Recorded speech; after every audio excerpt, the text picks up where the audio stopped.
네, 안녕하세요. 반갑습니다. 처음 뵙게 되는 것 같은데요. 갑자기 목이 잠기네요. 긴장해서 그런 것 같습니다. 잠시 기도하시겠습니다. 우리를 사랑하시는 하나님 아버지 참으로 감사드립니다. 우리가 무엇이간데 주님이 우리를 위해서 십자가를 지시고 우리의 모든 죄를 주님이 십자가에서 피를 흘려서 대속해 주신 그 은혜에 진심으로 감사를 드립니다. 오늘 또 교사 모임으로 이렇게 함께 할 수 있도록 우리를 인도해 주셔서 참으로 감사드립니다. 오늘 또 말씀의 교제를 통해서 또 우리에게 유익한 시간이 되도록 인도해 주시고 또 우리에게 지혜와 또 총명과 능력을 주셔서 우리가 맡은 일을 능히 감당할 수 있도록 은혜 베풀어 주시기를 간절히 원합니다. 모든 시종을 오직 주께만 의지하고 부탁드립니다.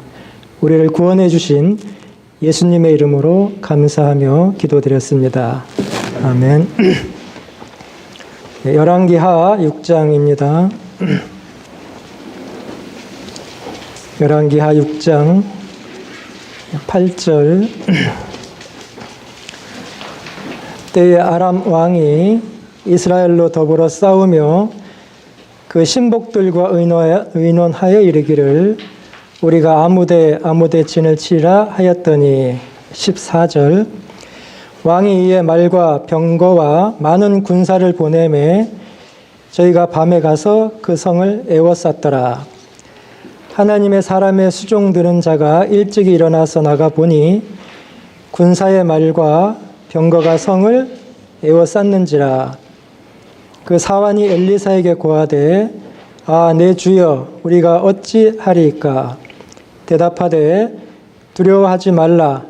우리와 함께한 자가 저와 함께한 자보다 많으니라 하고 기도하여 가로되 여호와여 원컨대 저의 눈을 열어서 보게 하옵소서 하니 여호와께서 그 사환의 눈을 여심해 저가 보니 불말과 불병거가 산에 가득하여 엘리사를 불렀더라. 23절. 왕이 위하여 식물을 많이 베풀고 저희가 먹고 마심에 놓아 보내니 저희가 그 주인에게로 돌아가니라. 이로부터 아람 군사의 부대가 다시는 이스라엘 땅에 들어오지 못하니라. 이렇게 초등부 교사 이렇게 라이브로 한 거는 서울께 와서 처음인 것 같습니다. 계속 줌으로 하다가 대면에서 이렇게 만나니까요. 긴장이 많이 되는 것 같습니다. 오늘 눈에 보이지 않는 하나님의 군대라는 공과 제목인데요. 개인적으로 저는 제목을 눈에 보이는 하나님의 군대 이렇게 정했으면 참 좋겠다는 생각을 해봅니다. 실제 하나님을 믿는 사람들은 또 믿음의 눈으로 하나님의 군대를 볼 수 있겠다 이렇게 생각을 한번 해봤습니다. 자, 엘리사가 사역했던 시대, 북이스라엘의 선지자로 사역을 했는데요. 이 시대는 많은 그 기근으로 인해서 백성들이 곰핍했고 또 내부에 어떤 반란들이 많아가지고 전국으로도 혼미한 그런 시대에 있었습니다. 그리고 이제 그 이스라엘 북동부 쪽에 위치한 그 아람이라는 나라가 또 이스라엘을 여러 번 공격해 오므로 인해서 많은 이제 어려운 가운데 처해 있던 그런 시기였습니다. 그래서 오늘 이제 말씀의 배경은 그 아람과의 어떤 전쟁인데요. 아람과 이스라엘의 전쟁이라기보다도 아람과 엘리사와의 전쟁인 것 같은 느낌이 듭니다. 엘리사를 잡으러 도단에 이렇게 아람의 많은 군대가 도단 성을 에워싸는 그런 이제 전쟁이 이제 벌어진 거죠. 이 엘리사의 어떤 사역 속에서 보면은 많은 그 이적들을 많이 행했던 선지자 중에 한 분이 엘리사잖아요. 엘리야 다음에 이제 엘리사가 사역을 했는데, 이 엘리사의 간절한 소망이 엘리야에게 있던 그 영감이 갑절이나 자기에게 임하기를 이렇게 간구했었는데, 그 간구에 합당하게 이 엘리사의 사역 중에 참 많은 그 기적과 이적과 하나님의 능력이 나타났던 선지자라고 이렇게 보여집니다. 좀 더 자세히 이제 이 전쟁의 전개를 사건의 전개를 생각해 보면, 이제 아람 왕이 이스라엘을 치려고 전쟁을 계획하고 작전을 수립하면, 엘리사를 통해서 이스라엘 왕이 이제 아람의 계획을 미리 알고 미리 방비함으로 인해서 매번 이제 아람의 전쟁이 실패로 돌아갔죠. 그래서 이 아람 왕이 아무리 그 좋은 작전을 세우고 전쟁을 한다 할지라도 빈번하게 이제 패하는 그런 일이 있었던 거죠.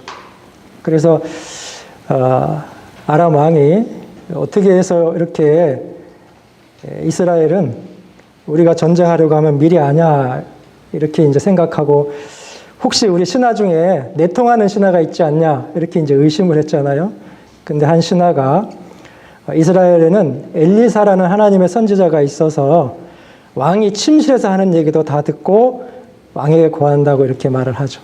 그래서 아람 왕이 이제 엘리사를 잡고자 그 도단으로 많은 군대를 이끌고 와서 이제 이렇게 둘러싸게 되는 그런 이제 배경입니다.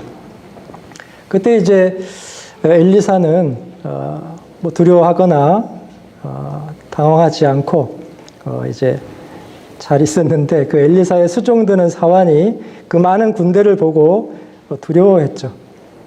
그래서 두려워하는 그 사환에게 이제 엘리사의 기도가 저의 눈을 열어서 보게 하소서라고 이제 기도했더니 하나님이 즉각 응답하셔서 그 수종드는 사람의 눈을 여심해 그가 보고 불말과 불병거들이 산에 가득하여 그 엘리사를 둘러 진치고 있었던 모습을 이제 보여주게 됩니다. 그리고 이제 엘리사가 다시 기도했더니 아람의 군대들의 눈을 어둡게 하소서 이렇게 이제 기도했잖아요. 다시 기도했더니 이제 아람 군대가 다 눈이 멀어가지고 싸울 수 없게 됐고, 그 아람 군대를 이제 사마리아에 있는 이스라엘 왕위로 이렇게 데리고 가서 이제 왕이 엘리사의 그 요청대로 그들의 떡과 이제 물을 잘 대접해주고 이제 돌려보내는 사건이 이 아람과의 지금 이 사무엘 열왕기하 6장에 있는 이제 사건의 내용입니다. 이 눈에 보이지 않는 군대를 이제 눈에 보이는 군대처럼 볼 수 있었잖아요. 성경을 우리가 이렇게 배우고 안다는 것은 참 신기하고 놀라운 것 같습니다. 성경을 하나님이 우리에게 주신 이유는 하나님을 알게 하고 하나님이 우리를 향하신 뜻을 이렇게 분별할 수 있잖아요. 만약에 이 성경 말씀이 없다면 우리는 아마 하나님을 알 수도 없고 구원을 받을 수도 없고 하나님이 우리를 향하신 뜻도 알 수도 없고 인간의 존재가 무엇인지 우리의 그 존재의 의미, 왜 사는지도 모르고 인간의 가치가 어떤지도 아마 모를 겁니다. 그래서 성경이 우리에게 있음으로 말미암아 우리의 존재가 무엇인지, 우리의 가치가 무엇인지, 하나님은 우리를 어떻게 보시고 계신지, 또 알 수 없는 영원한 세계까지 볼 수 있도록 하나님 우리에게 이 성경을 주시고 말씀을 주셨다는 것은 참 신기하고 놀랍고 참 감사하다, 그런 생각을 이 말씀을 통해서 해봅니다. 그래서 눈에 보이지 않는 군대, 그러나 엘리사와 그 사환은 이제 눈에 보이는 군대를 본 거잖아요. 보는 것처럼 본 거죠. 우리는 구원받기 전에를 생각해 보면 우리가 오감으로 느끼는 세상 있잖아요. 이 눈으로 보는 세상, 눈으로 보는 모든 것들만이 전부인 것처럼 이렇게 살아왔습니다. 그런데 구원을 받고 나면 눈에 보이는 것은 잠깐 있다가 사라지는 것뿐이고 이제 눈에 보이지 않는 것이 영원하다는 것을 알게 되잖아요. 로마서 8장 9절에 만일 너희 속에 하나님의 영이 거하시면 너희가 육신에 있지 아니하고 영에 있나니 그랬는데, 구원받기 전에 육신이 전부인 줄 알고 육신을 위해서 살았던 우리가 이제 구원받고 나면 육신에 있지 않고 영에 있다는 걸 알게 되죠. 그러니까 우리의 삶의 본질, 우리의 삶의 중심은 이제 영에 있다는 것을 알게 됩니다. 그리고 영만이 영원한 것으로 창조했다는 것도 알게 되죠. 그래서 오늘 주일 말씀에도 말씀했지만은 로마서 12장 1절에 너희 몸을 하나님이 기뻐하시는 거룩한 산 제사로 드리라. 이것이 너희의 드릴 영적 예배니라 그랬는데, 우리의 육신을 위해서, 육신만을 위해서 살아갔던 우리가 이제 영을 위해서 살아가는 존재가 된 거죠. 몸은 육신을 위해서 있는 게 아니고요. 영도 육신을 위해서 있는 게 아니고 우리의 몸이 영을 위해서 있다는 것, 영적 예배를 위해서 지금 존재하고 있다는 것도 이제 알게 되잖아요. 그래서 이 성경을 통해서 참 우리는 많은 것들을 이렇게 보이지 않는 많은 것들을 보는 것 같아요. 그 아이들의 발달 과정에서 보면 한 6개월 정도, 아이가 태어나서 6개월, 7개월 요 사이에 대상 영속성이라는 시기를 지나잖아요. 알고 계시죠? 대상 영속성이라는 시기를 이제 지나게 되는데, 어떤 물건이 이렇게 보이다가 안 보일 때가 있잖아요. 감춰지면 안 보이잖아요. 근데 이제 그 6, 7개월이 되면은 물건이 없어져도 눈에 보이지 않아도 있다는 걸 이제 인식하는 시기가 대상 영속성의 시기잖아요. 그런 아이들이 이제 그런 시기를 거치는데요. 우리도 이제 성경 말씀을 배우면서 눈에 보이지 않는 영원한 세계, 눈에 보이지 않지만은 실제 한다는 것을 우리는 보이는 것처럼 알 수 있고 행할 수 있다는 건 참 놀라운 것 같습니다. 그래서 성경을 통해서 보면 보이지 않는 하나님도 실제 보이는 것처럼 우리가 믿음의 눈으로 보이는 것처럼 이렇게 하나님 앞에 있는 것처럼 살고 있고, 영원한 하나님의 나라도 보이는 것처럼 우리가 지금 생활하고 있고, 또 하나님의 나라뿐만 아니라 천사의 세계도 보는 것처럼 보잖아요. 말씀을 통해서. 그리고 악의 영들, 그 마귀가 어떤 계획을 꾸미고 있는지도 볼 수 있는, 참 우리는 말씀을 통해서 믿음의 눈을 뜨게 되면 눈으로 볼 수 있는 것들이 참 많은 것 같아요. 세상은 보지 못하지만 우리가 볼 수 있는 것들은 참 많은 것 같습니다. 그래서 하나님 우리에게 성경을 주시고 또 성령이 우리를 진리 가운데로 인도하시잖아요. 예수님을 증거하시면서. 그리고 성령의 조명이 이제 말씀을 하나하나 또 보이게 하고 깨닫게 해주시는 그런 이제 상황을 경험하고 이렇게 받아들이면서 살아가고 있죠. 그래서 이 하나님의 말씀은 단순히 우리가 지식을 쌓는 것이 아니고 하나님이 어떤 분인지 알고 하나님을 경외하는, 실제 하나님 중심으로 살아가는 그 삶이 되도록 만들어주시는 거죠. 그래서 우리가 이제 누군가에게 하나님을 또 알게 하고 가르치는 입장에서는 우리가 먼저 하나님을 많이 알고 하나님을 볼 수 있는 눈을 가져야 되겠다는 생각도 해봅니다. 그래서 여호와를 알자, 힘써 여호와를 알자. 참 이것이 우리에게 중요하다고 생각합니다. 자, 엘리사는 어떻게 그 아람 왕이 침실하는 얘기까지도 다 듣고 다 알고 어떻게 전쟁을 어느 시기에 할 것인지, 어디로 쳐들어올 것인지를 다 알고 그것을 다 방비할 수 있었을까? 그 아람 왕의 군대가 지금 엘리사를 둘러 짐치고 있는 상황에서도 엘리사는 두려워하지 않고, 자신의 어떤 목숨이 위태로운 상황에서도 두려워하지 않고 그렇게 아주 자연스럽게 평강을 유지하면서 대처할 수 있었을까?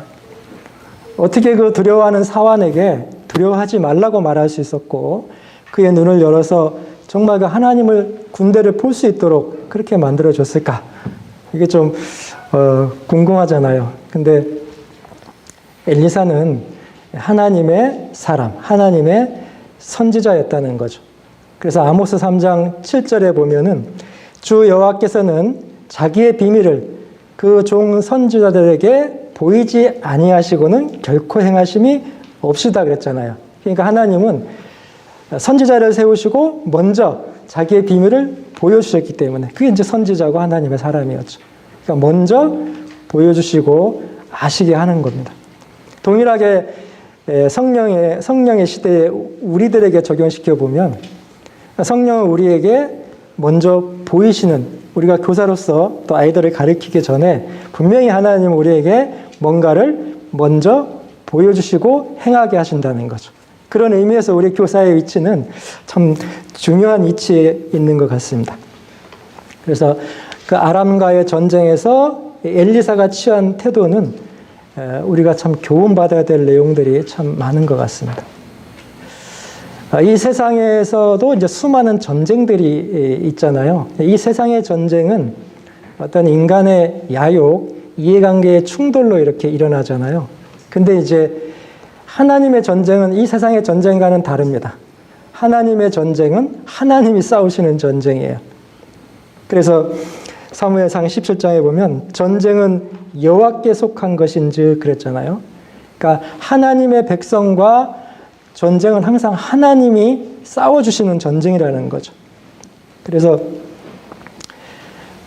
우리가 세상과 또 육신과 마귀의 전쟁을 지금도 하고 있지만 영적으로 사실은 하나님이 지금 함께 싸우고 있는 전쟁입니다. 그래서 하나님이 우리와 함께 하시는 것을 우리가 정말 눈에 보는 것처럼 알고 있다면 우리가 두려움 없이 정말 하나님의 일을 해나갈 수 있겠다, 그런 생각을 해봅니다. 그래서 엘리사의 그 수종드는 사람은 아람 군대를 보고 두려워했잖아요. 근데 엘리사의 기도로 인해서 하나님이 그 사환의 눈을 여시고 그 하나님의 군대를 보게 한 겁니다. 저와 함께한 자보다 우리와 함께한 자가 더 많다고 말씀하셨던 것이 확 깨달아진 거죠.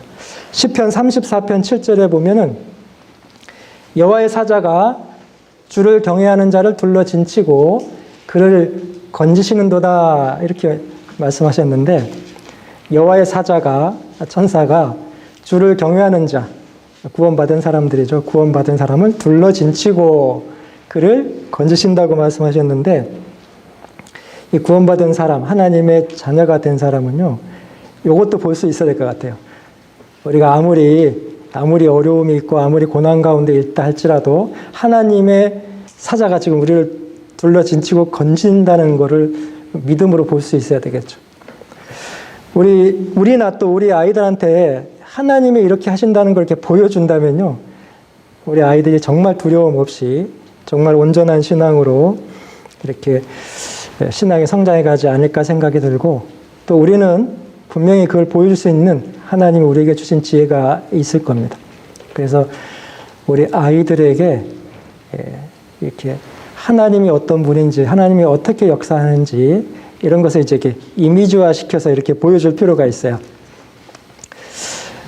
이미지 설교를 하는 게 좋습니다. 이미지 설교. 제가 지금 뭐 설교를 잘하고 있는 건 아니지만은 그 예수님 공생애 때 예수님이 하시는 말씀을 보면은요, 대부분 다 이렇게 이미지화 할 수 있는 설교를 하셔요. 아주 쉽게 이렇게 그림도 그릴 수 있고 아주 쉽게 예를 들고 실제적인 그 볼 수 있는 것들을 통해서 보이지 않는 것들을 이렇게 설명하는 게 이제 예수님의 설교잖아요. 그래서 우리 아이들에게 있잖아요, 이렇게 말씀을 전하지만은 그 아이 마음속에 이렇게 그림이 그려지도록 이렇게 만들어주면 그게 이제 잘 안 잊어먹고 오래 남거든요. 그런 설교를 자꾸 이제 해보면 어떨까 이런 생각도 하고, 저도 그렇게 해보려고 하는데 이제 노력 중에 있는 겁니다. 그래서 좀 그렇게 아이들한테 그림을 이렇게 그려줘 보면 참 좋을 것 같다는 생각이 듭니다. 거기 17절 다시 한번 보실게요. 열왕기하 6장 17절. 기도하여 가로되 여호와여 원컨대 저의 눈을 열어서 보게 하옵소서 하니, 여호와께서 저의 눈을 열어 여호와께서 그 사환의 눈을 여심해 저가 보니 불말과 불병거가 산에 가득하여 엘리사를 둘렀더라. 엘리사의 이 기도는 그 수종드는 사환의 눈을 열어 이렇게 보게 하옵소서 이렇게 기도했더니 이제 기도에 즉각 하나님이 응답해 주셨잖아요. 그래서 이 수종드는 사람의 눈을 열어서 하나님이 보게 하셨습니다. 여기에서 이제 보게 하시는 분은 하나님이시잖아요. 그래서 하나님은 사람의 눈으로 볼 수 없는 것들을 볼 수도 있게 하시는 분이라는 거죠. 우리의 눈을 열어서 정말 신령한 것들을 보게도 하시고 못 보게도 하시고, 그러니까 하나님의 눈을 열어줘야만 볼 수 있잖아요. 신령한 세계, 하나님의 세계는. 그래서 하나님의 계시가 없으면 사실은 우리는 소경과 같은 겁니다. 성경을 아무리 봐도 하나님의 계시와 하나님의 지혜와 계시의 영을 우리에게 이렇게 주셔가지고 조명해 주지 않으면 우리가 말씀의 소경이 될 수 있다는 걸 한번 생각해 볼 수 있어요. 그래서 이 기도에 응답하시는 하나님인데 하나님의 눈을 열어주신 것처럼 사실 우리 아이들의 눈도 뭐 우리가 열 수 있는 능력은 없잖아요. 하나님이 열어주셔야 되는데 우리가 할 수 있는 것은 우리도 역시 엘리사처럼 눈을 열어서 보게 해달라는 그 기도는 할 수 있겠죠. 그것이 우리의 일인 것 같습니다. 그래서 이 엘리사의 기도는 중보 기도에 해당하잖아요. 그 두려워 떨고 있는 그 사환의 눈을 열게 해달라는 그 중보 기도를 하고 있는데, 사실 성경의 많은 기도의 내용 중에 가장 많은 분량을 차지하고 있는 기도가 중보 기도입니다. 그러니까 우리 삶 속에서도 이 중보 기도가 굉장히 중요하거든요. 그래서 성경의 인물 중에요, 다 중보 기도를 하거든요. 아브라함, 모세, 다윗, 뭐 엘리야, 엘리사부터 다니엘, 여호사밧, 히스기야, 바울, 대부분 이제 중보 기도를 많이 하거든요. 그래서 우리의 기도가요, 좀 중보 기도를 많이 하는 게 참 좋겠다 생각이 들고, 그 기도를 통해서 이제 하나님의 진노, 하나님이 심판하고자 했던 사람의 그 진노를 돌이키기도 하시고, 전쟁을 이기기도 하시고, 하나님의 많은 은혜를 끼치게 하는 기도가 이제 중보 기도입니다. 그래서 우리도 이제 교회를 위해서도 기도해야 되고 아이들의 영혼을 위해서도 기도하는 게 이제 중보 기도잖아요. 그래서 중보 기도는 하나님이 이제 그들에게 눈을 뜨게 하고 하나님의 역사를 보게 하는 건데, 우리가 교사들이 해야 될 일들 중에 일 많지만은 그 중에 중요한 일이 아이들을 위한 기도겠다, 이렇게 생각이 듭니다. 그 기도의 일을 멈추지 말아야 되겠다는 생각을 이제 해봐요.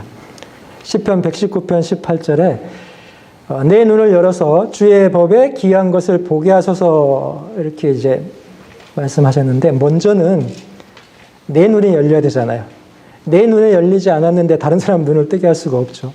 내가 소경인데 다른 소경을 인도할 수가 없는 것처럼 먼저는 내 눈을 열어서 주의 법에 귀한 것을 보게 하소서. 먼저 내 눈이 열리도록 기도해야 될 거라고 생각합니다. 내가 보는 만큼, 내가 하나님을 아는 만큼 우리 아이들에게 보여줄 수 있을 거라고 생각해요. 내가 못 보는데 어떻게 기도할 수 있고 내가 못 보는데 어떻게 설명할 수 있겠냐, 그런 거죠. 그래서 이 엘리사가 기도하고 엘리사가 사환에게 두려워하지 말라, 우리와 함께한 자가 저와 함께한 자보다 많으니라, 이렇게 말해줄 수 있는 건 엘리사가 말해줄 수 있잖아요.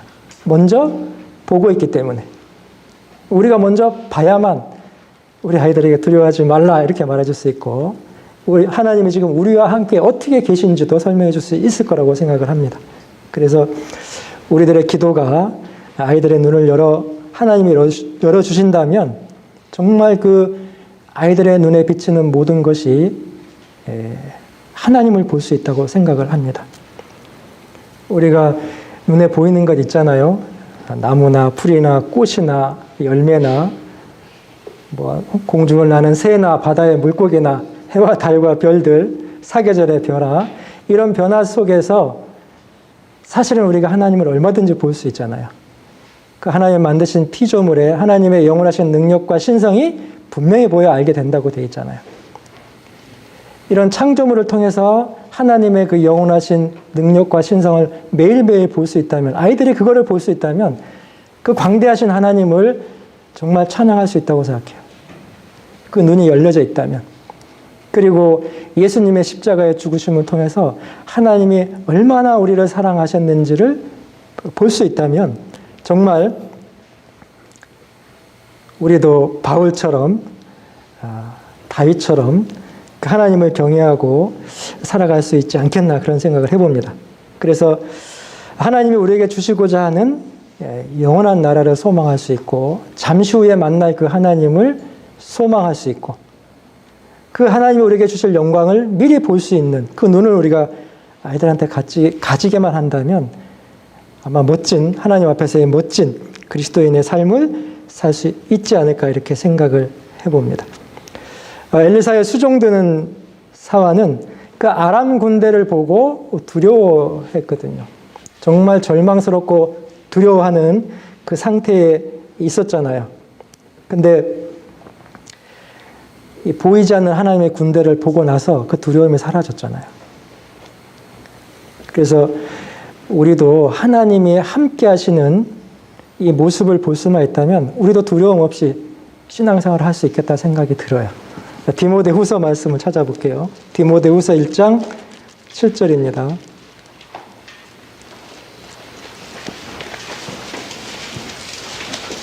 디모데후서 1장 7절. 하나님이 우리에게 주신 것은 두려워하는 마음이 아니요 오직 능력과 사랑과 근신하는 마음이니. 하나님이 우리에게 주신 것은 두려워하는 마음이 아니요. 근데 이 사도 바울이 이제 디모데후서를 기록하는 목적이 있습니다. 왜냐하면 이제 그 AD 64년부터 이제 그 로마의 네로 황제가 이제 본격적인 기독교인들, 그리스도인의 박해를 시작했거든요. 그래서 많은 기독교인들이 정말 비참하게 처참하게 이렇게 죽어갔고요. 순교를 당했고 이제 바울 사도 역시 죽음을 직면하고 있는, 죽음을 느끼고 있는 상태에서 이 디모데후서 전후서를 기록하게 되잖아요. 그래서 그러니 이제 엄청난 그 박해 상황에서 이 디모데가 젊었잖아요. 아마 디모데가 두려움을 느끼고 있었을지도 모르겠어요. 그래서 이 디모데에게, 젊은 디모데에게 정말 두려워하지 말고 믿음을 지키라는 메시지를 주고 있는 거죠. 물론 우리에게도 주고 있는 겁니다. 그러면서 하나님이 우리에게 주신 것은 두려워하는 마음이 아니요 오직 능력과 사랑과 근신하는 마음이다. 이렇게 이제 말하고 있는 배경을 갖고 있습니다. 그래서 하나님이 우리에게 주신 것은 능력입니다. 능력. 파워죠, 파워. 성경의 능력과 같은 단어가 이제 권능입니다. 권능. 권능도 영어로는 이제 파워라고 되어 있죠.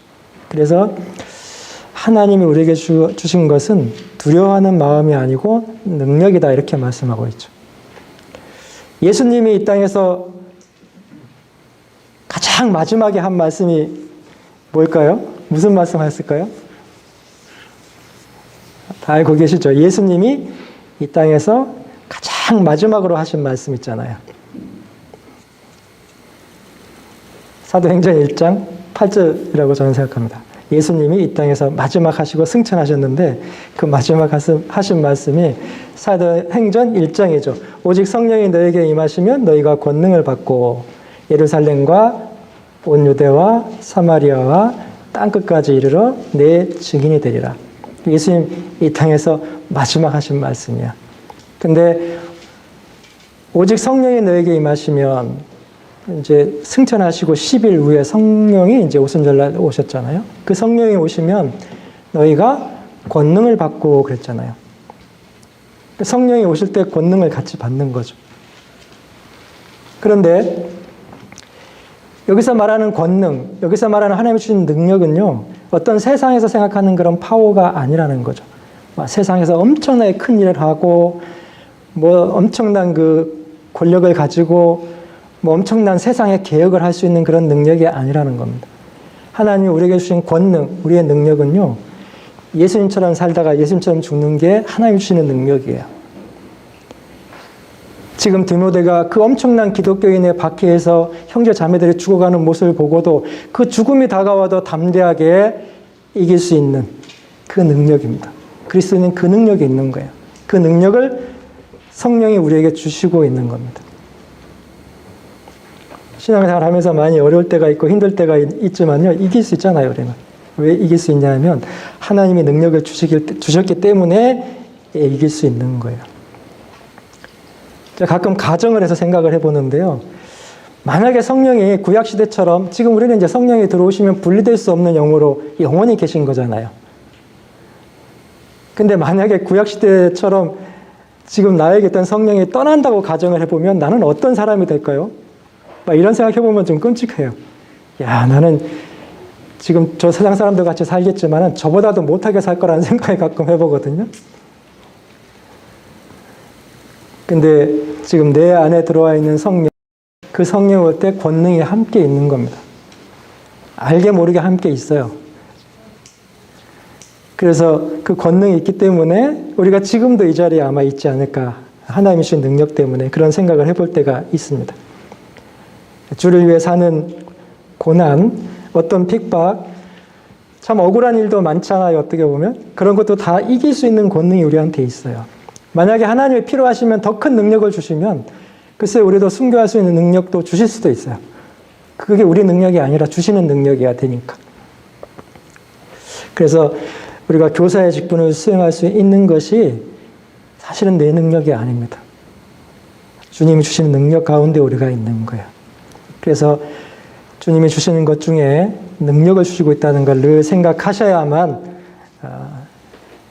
좋겠다 이런 생각을 해봅니다. 그 다음에 이제 능력과 사랑이라고 말씀하셨는데 이 사랑은 이제 구원받을 때 주님이 우리 마음에 부어주시잖아요. 그 아가페 사랑인데 그 사랑을 이렇게 부어주셔가지고 주님 오실 때까지 그 사랑 안에서 또 사랑의 열매를 맺도록 자라게 하잖아요. 성령의 첫 열매가 이제 사랑이죠, 사랑. 그래서 이 열매를 지속적으로 이제 풍성히 우리가 맺혀가는 게 또 신앙생활입니다. 그래서 이 우리에게 주신 사랑은 사랑할 수 없는 사람까지도 사랑하게 하잖아요. 우리 아이들이 때로는 사랑스러운 아이들을 사랑하는 건 쉬운데 사랑하기 어려운 아이도 있잖아요. 그럴지라도 그 사랑을 우리에게 주신 거예요. 그래서 참 많은 어려움 가운데 또 많은 상처도 있고 많은 어려움도 있지만 주님이 주신 그 사랑 때문에 또 그걸 이겨나갈 수 있는 것 같습니다. 그래서 그 사랑을 우리에게 주셨다는 게 너무 감사하고 세 번째는 근신하는 마음이라 그랬는데요. 이 근신하는 마음은 이제 자기를 살피고 세속에 물들지 않는 그 상태입니다. 그래서 육과 영의 온갖 더러운 곳에서 자신을 깨끗하게 할 수 있는 마음이 근신하는 마음이잖아요. 창세기 6장에 그 셋의 후손들이 가인의 후손들과 섞여서 타락했을 때 하나님이 그들을 평가한 내용이 그들이 육체가 됨이라 이렇게 말씀하셨죠. 구원받은 사람인데 이제 육체화 돼가는 거야. 구원받지 않은 사람의 삶의 방식과 가치를 따라가는 거죠. 우리 시대에도 이제 이런 현상들이 많이 사실은 일어나고 있죠. 그래서 야고보서인가요? 네. 자기를 지켜 세속에 물들지 아니하는 것이라 그랬는데 노아홍수 시대에 셋의 후손들이 육체가 됨으로 말미암아 홍수의 심판이 왔다고 생각합니다. 그들까지도 마음에 악한 생각을 품었잖아요. 근데 우리가 참 사실은 힘든 시대에 살아요. 고난이 힘든 게 아니라 신앙 지키기가 힘든 거예요. 죄 안 짓고 사는 게 힘든 겁니다. 너무 죄가 간여해가지고. 고난은 우리의 신앙을 세워주지만 죄는 우리의 신앙을 무너뜨리는데 이 관영한 세상 속에서 우리가 신앙을 지키는 게 진짜 이게 힘든 겁니다. 그러나 우리는 세속에 물들지 말아야 돼요. 자기를 지킬 수 있어야 됩니다. 그게 근신하는 마음도 우리에게 주신 거예요. 그렇게 살도록 우리를 구원해 주신 겁니다. 그래서 하나님이 우리에게 주신 것은 두려워하는 마음이 아니라고 하셨잖아요. 이 두려워하는 마음은 마귀가 사용하는 최첨단 무기입니다. 역사적으로 항상 사람을 두렵게 만들어가지고 신앙을 실족하게 하는 거죠. 그래서 이 하나님이 우리에게 주신 것은 능력과 사랑과 근신하는 마음인데 마귀는 이걸 계속 깨트리려고 하는 거예요. 두려움을 주어가지고. 그래서 마귀의 계계를 우리가 이렇게 좀 알아야 됩니다. 마귀는 이 두려움의 쥐레를요 곳곳에 다 묻어놨어요. 그러니까 여기 봐도 두렵고 저기 봐도 두렵고 두려운 거예요. 근데 우리가 성경을 배우면 마귀의 계계를 안다고 돼 있잖아요. 마귀의 계계를 알지 못하는 바가 아니다. 고린도후서 2장 11절에 그렇게 말씀하셨고 에베소 6장 11절에는 마귀의 계계를 능히 대적하기 위하여 하나님의 전신갑주를 입으라 그랬잖아요. 우리가 성경을 통해서 마귀의 실체를 알고 마귀가 어떻게 우리를 넘어뜨리게 하려고 하는지 알면요, 스스로 전신갑주를 입을 수밖에 없어요. 입게 돼 있습니다, 자동적으로. 그래서 이 엘리사의 기도는 그 수종드는 자의 눈을 열어서 보게 했잖아요.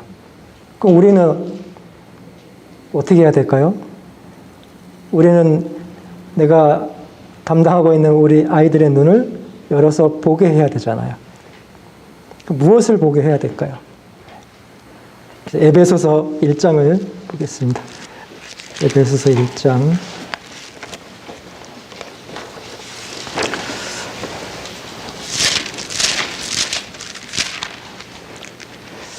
에베소서 1장 17절입니다. 우리 주 예수 그리스도의 하나님 영광의 아버지께서 지혜와 계시의 정신을 너희에게 주사 하나님을 알게 하시고 너희 마음의 눈을 밝히사 그의 부르심의 소망이 무엇이며 성도 안에서 그 기업의 영광의 풍성이 무엇이며 그의 힘의 강력으로 역사하심을 따라 믿는 우리에게 베푸신 능력의 지극히 크심이 어떤 것을 너희로 알게 하시기를 구하노라. 바울 사도께서 이제 에베소 교회 형제 자매들을 위해서 간절히 기도하는 내용을 이렇게 4가지 정도로 요약해 주셨습니다. 정말 지혜와 계시의 정신을 너에게 주사. 이 지혜와 계시의 정신이 이제 영이라고 되어 있죠. 영. 정신이 영입니다. 그래서 성령이 우리에게 지혜를 주시고 계시해 주셔야만 그 다음에 뭘 알죠? 지혜와 계시의 정신을 너희에게 주사 하나님을 알게 하시고 그랬잖아요. 그러니까 하나님을 알 수 있는 건 먼저 성령이 우리에게 지혜와 계시의 정신을 주셔야 된다니까요. 그래서 하나님을 알게 하시고 하나님을 알게 하시면 눈이 밝아지죠. 하나님을 알아야만 이제 눈이 밝아지도록 되어 있습니다. 그러면 눈이 밝아지면 이제 어디로 밝아져요? 그의 부르심의 소망이 무엇인지 알게 되고 그 기업의 풍성한 것이 무엇인지도 알게 되고 우리에게 베푸신 능력의 지극히 크신 것이 얼마나 큰 것인지 이렇게 알게 되는 거죠. 그래서 처음에 우리가 좀 생각을 깊이 해야 될 것은 지혜와 계시의 정신을 우리 모든 사람, 나와 우리 모든 사람에게 하나님이 주셔야 우리는 성경을 깨달아질 수 있어요. 그리고 보이지 않는 것들을 보이는 것처럼 볼 수 있다는 거죠. 그래서 하나님의 말씀을 분별하는 겁니다. 우리가 이만큼 진짜 성경을 분별하고 안다는 것도 이게 놀라운 건데요. 하나님을 알아가는 것은 우리가 다 할 수 있는 게 아니잖아요. 그래도 이제 계속 알아가야 되니까 기도하면서 하나님을 아는 만큼 눈이 밝아지는 거예요. 아는 만큼 눈이 밝아지는 겁니다. 내 눈이 어둡다면 그만큼 하나님을 모르는 거예요. 우리의 믿음의 성장은 환경의 문제가 아니라 하나님을 본질을 아는 만큼의 성장이니까. 그러니까 하나님이 어떤 분인지를 알게 되면 믿음이 생기게 돼 있어요. 눈이 밝아지게 돼 있거든요.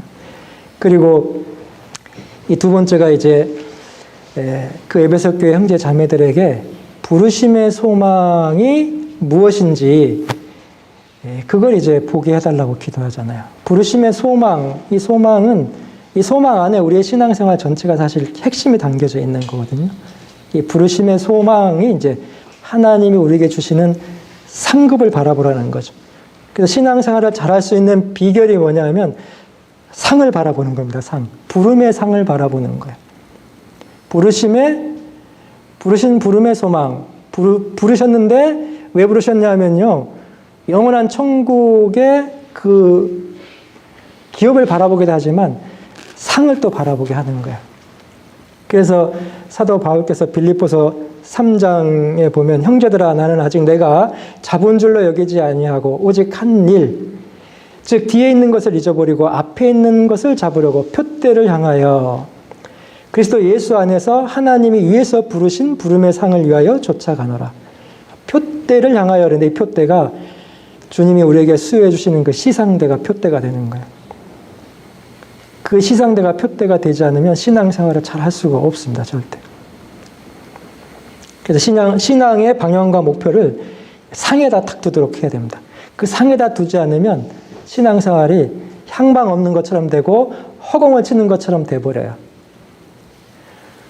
구원받지 않는 사람은, 불신자는요, 구원받지 못하면 헛된 인생을 살잖아요. 자, 구원받은 우리는 물론 천국 갑니다. 근데 구원받은 우리가 신앙생활이 헛되지 않으려면 어디에 소망을 두고 어디에 마음을 두냐면 하나님이 우리에게 주실, 주님이 우리에게 주시는 그 시상대, 그 상급에다 탁 소망을 둬야 돼요. 그러면 신앙의 향방을 제대로 잡는 겁니다. 아니, 상이 없으면 왜 교사 이렇게 힘들게 하세요? 저는 어떨 때 막 힘들 때 상이 없으면 내가 왜 이거 하고 있지? 그런 생각 한번 해볼 때가 있거든요. 상이 없으면 바울이 왜 그렇게 믿음을 싸우고 달려가야 될까요? 바울은 마지막에 나를 위하여 의의 면류관이 예비됐다. 의의 길을 간 사람에게 주는 그 의의 면류관을 바라보고 있잖아요. 예비되어 있다고 말했잖아요. 말씀하셨잖아요. 상급이 없으면은 그 상급을 바라보지 않는다면 우리는 허공을 치고 향방이 없는 어쩌면 헛된 신앙생활을 하지 않을까 그런 생각을 해보게 되거든요. 그래서 우리는요 정말 믿는 사람들은 하나님이 부르신 그 부름의 상을 위해 달려가야 돼요. 그래서 이 상을 바라볼 수 있도록 눈을 키워줘야 됩니다. 우리도 상을 바라봐야 되고 아이들도 상을 바라보게 해야 돼요. 세 번째는 이제 영원한 그 기업의 풍성인데 하나님이 우리에게 주실 그 천국. 그래서 로마서 8장에 보면 자녀이면 또한 후사고 하나님의 후사요 그리스도와 함께한 후사니 우리가 그와 함께 영광을 받기 위하여 고난도 함께 받아야 될 것이니라. 생각컨대 현재의 고난은 장차 우리에게 나타날 영광과 좋게 비교할 수 없도다. 이 비교가 안 되는 것을 아이들 마음속에 넣어줘야 되거든요. 얼마나 그 기업이 풍성한 건지 상상이 안 되는 것을 다 할 수도 없지만은 그걸 딱 그려 넣어준다면 아마 두려움 없이 이 세상을 담대하게 살아갈 거라고 생각을 합니다. 그래서 그 입상진의라는 말이 있어요. 입상진의라는 말이 있는데 보지 못하는 거를 보게 한다는 그런 뜻이에요. 이제 이게 보니까 그림을 좋아하는 왕이 있었는데요. 이 왕이 이제 그림 대회를 열었거든요. 큰 상금을 걸고 그림 대회를 열었는데 그림을 그리는 주제를 줬어요. 달리는 말의 발꿈치에서 꽃향기가 나는 그림을 그려라. 이렇게 이제 주제를 준 겁니다. 어떻게 그려보실래요? 저는 뭐 찬양도 잘 못하고 그림도 잘 못 그려가지고 그런데 그림 잘 그리시는 분은 어떻게 그렸지 아마 연상이 되겠죠. 근데 이제 그 주제를 받고 뭐 다들 이제 뭐 꽃을 막 그리려고 했던 것 같아요. 근데 이제 한 사람이 이제 1등을 했는데 이 사람이 그린 그림은 그 달리는 말 발꿈치의 뒤에다가 여러 마리의 나비들이 막 따라가는 그림을 그렸어요. 꽃 향기는 보이지 않지만 그 나비를 보면서 이 말 발굽에서는 꽃향기가 난다는 거를 이제 보여주는 거죠. 그걸 이제 입상진이라는 뜻입니다. 그것이. 그래서 이제 이런 걸 좀 생각해 보면서 그 보이지 않는 하나님, 보이지 않는 이런 것들, 네 가지 이런 것들을 아이들이 볼 수 있게 만들어 준다면 정말 얼마나 멋있는 신앙생활을 할 수 있을까 그런 생각을 해봐요. 이 세상이 두렵지 않을 것 같거든요. 바다를 보여주라 그리하면 배를 만들 것이다 라는 말을 누군가가 했습니다. 멋진 말인 것 같아요. 바다를 보여주면 배를 만드는 것을 가르쳐주지 않아도 바다만 보여주면 배를 만들려고 하는 게 맞잖아요. 만약에 여기 있는 이런 것들을 아이가 볼 수 있다면 노아가 비가 오지 않는 상태에서 배를 만든 것처럼 스스로 어떻게 살아야 될지 자기의 신앙을 믿음이 아마 건축하지 않을까 이런 생각을 좀 해보게 돼요. 그리고 이런 것에 눈이 열리게 되면 결국 세상을 살아가면서 보는 것들이 뭡니까? 세상이 보이는 게 아니라 그 영혼들이 보일 거예요, 분명히. 예수님이 수가성의 사마리아 여인을 전도할 때 많은 여자들이 막 나올 때 예수님이 보라 휘어져 추수하게 되었도다 그랬잖아요. 그 영혼을 보는 거잖아요. 제자들은 들판에 추수하는 거를 볼 줄 몰라도 예수님은 영혼의 추수를 항상 생각하시고 영혼에 관심이 있었잖아요. 그 영원한 기업의 풍성이 뭔지를 알게 되면 자동적으로 영혼이 보이게 돼 있다는 거죠. 막 전도하라고만 해서 되는 게 아니고 이제 우리가 뭐 이번 주하고 다음 주에 총국잔치 있는데 막 전도하라고 하는 것보다도요. 전도할 수 있도록 동기부여를 해줘야 되잖아요. 주님의 사랑이 얼마나 큰지 이걸 보여주기만 하면 아이들 스스로 움직인다는 거죠. 그 은혜가 충만하고 사랑이 충만한 상태에서 전도를 해야 되는데 이게 푹 빠져버리면 전도가 의무화가 되잖아요. 그래서 이 보게 해주는 이것이 참 중요하다고 생각해요. 그 기업의 풍성이 무엇인지를 보게 해줘야 되고 네 번째는 믿는 우리에게 베푸신 능력의 지극히 크심이 어떠한 것을 보게 해달라고 되어 있는데요. 로마서 1장 16절에 보면 이 복음은 모든 믿는 자에게 구원을 주시는 하나님의 능력이 됨이라 그랬잖아요. 이 복음은 하나님의 능력입니다. 인간의 능력이 아니고 인간이 구원하는 게 아니잖아요. 일단 내가 구원받은 게 하나님의 능력이고 기적이죠. 그리고 교회 가운데 하나님이 역사하셔서 성령의 역사에서 한 영혼 한 영혼이 구원받는 건 이건 하나님의 능력이 아니고는 이해될 수 없잖아요. 그리고 교회 안에서 또 성장해 가는 것. 세상에 떠내려가지 않고 요단강에 있는 물고기가 갈릴리 호수장에서 올라가듯이 세상을 거스려 올라가면서 성장하는 우리의 모습들. 교회 안에서 그 성장해 가고 힘있게 전담에 살아가는 그런 모습. 애벌레가 나중에 나비가 되는 것이 창조주의 능력이듯이 결국 하나님이 주님이 오실 때 우리를 영광의 부활로 인도해줄 그 하나님을 바라볼 수 있는 그 시각들 이런 것들이 이제 교회 안에서 배우게 되고 성장하게 되는 거죠. 교회가 얼마나 소중한 곳인지 교회 가운데 역사하는 하나님의 능력이 어떻게 나타나는지 이것을 하나님의 시각으로 바라봐야 되거든요. 이 하나님의 시각으로 바라보지 못하면 다 자기가 잘한 것처럼 자랑할 수도 있어요. 하나님이 이렇게 해주셨다는 간증이 나올 수 있는 하나님이 우리 가운데 지금 이렇게 전 세계 선교를 일으켜주고 있다는 것 하나님이 우리 가운데 지금 어떻게 역사하는지도 볼 수 있는 이 시각에 튀어져 있어야 돼요. 그러면서 교회의 소중함을 얼마나 알겠어요. 그러면 교회에 내가 있어야 된다는 건 너무나 잘 알겠죠. 그래서 이 엘리사가 사환의 눈을 열어서 보게 해준 거에서는 많은 그 교훈이 되는 게 많아요. 시간이 다 돼가지고 마쳐야 될 것 같은데요. 이거 다 말씀을 못 드릴 것 같아요. 그래서 그 엘리사가 이제 그 21절 이하에 보면은 참 이 전쟁의 마무리를 멋있게 하거든요. 그래서 일의 시작과 과정도 중요하지만 일의 끝을 어떻게 마무리하는지의 교훈을 21절부터에 받을 수가 있어요.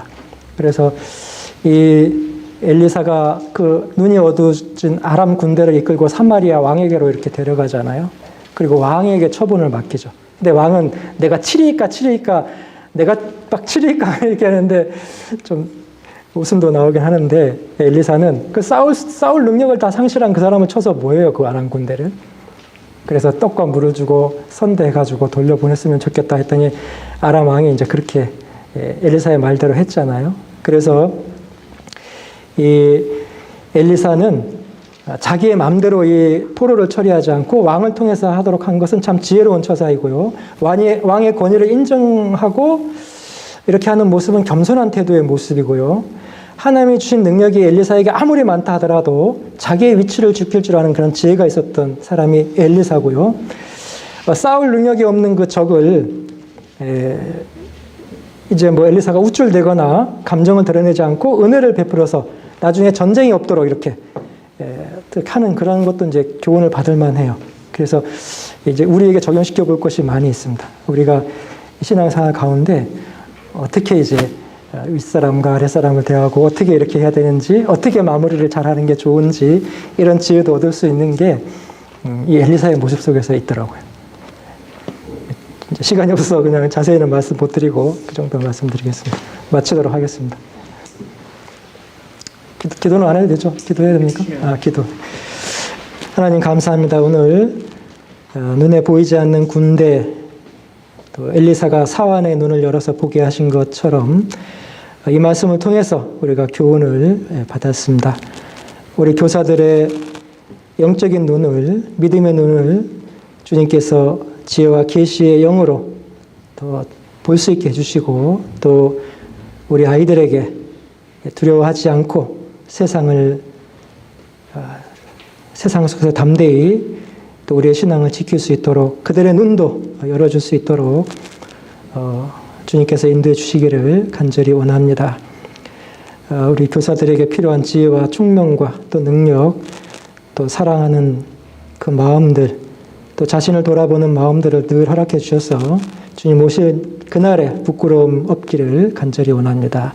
우리를 사랑하시고 구원해 주신 예수님의 이름으로 감사하며 기도드렸습니다. 아멘.